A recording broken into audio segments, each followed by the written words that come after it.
नमस्कार, स्वागत करता हूं आप सभी का धैर्य योग पर। मैं अमित काफी लंबे समय बाद आपको धैर्य योग पर दिख रहा हूँगा।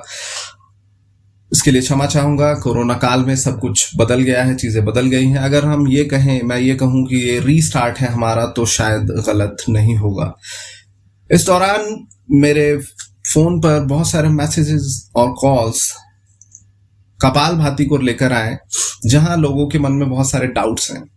उन डाउट्स को मैं सिंपल शब्दों में क्लियर करना चाहूंगा। एक छोटे से इस वीडियो के माध्यम से क्लियर करना चाहूंगा कि कपालभाति करने के नियम क्या है। देखिए, कपालभाति करने का सबसे पहला नियम यह है कि ये हमेशा खाली पेट किया जाएगा। सबसे उत्तम जो समय है इसका, वो सुबह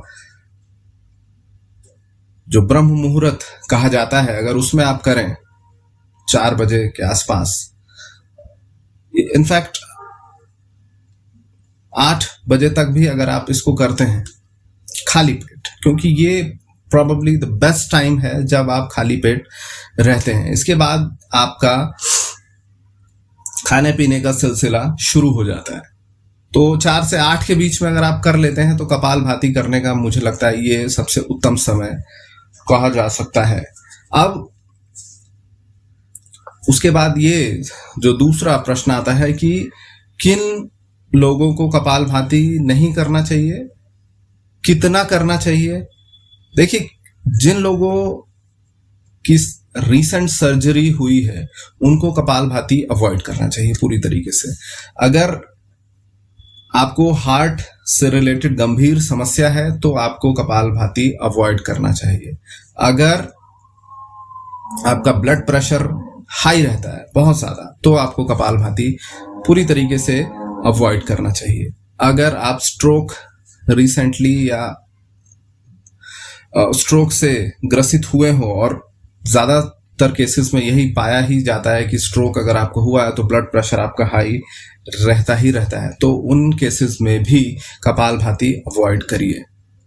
अगर आप पित्त प्रवृत्ति के हैं तो बहुत ज्यादा कपालभाति समर्स में मत करिए, यानी कि ग्रीष्म ऋतु में कपालभाति बहुत ज्यादा ना करें। अगर आप पित्त प्रवृत्ति के हैं मुख्यतः, तो इन चीजों का ध्यान रखें। उसके साथ साथ जो सबसे महत्वपूर्ण चीज जो मुझे मेरे एक्सपीरियंस से समझ आई है कि आपकी बॉडी किस तरीके से रिएक्ट करती है, वो बहुत इंपॉर्टेंट है।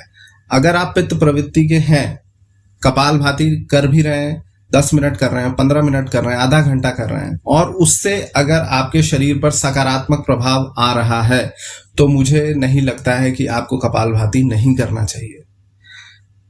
हर आसन, प्राणायाम या जो क्रियाएं हैं, उनका मुख्य उद्देश्य आपके शारीरिक, मानसिक और आध्यात्मिक जो उन्नति है वही है।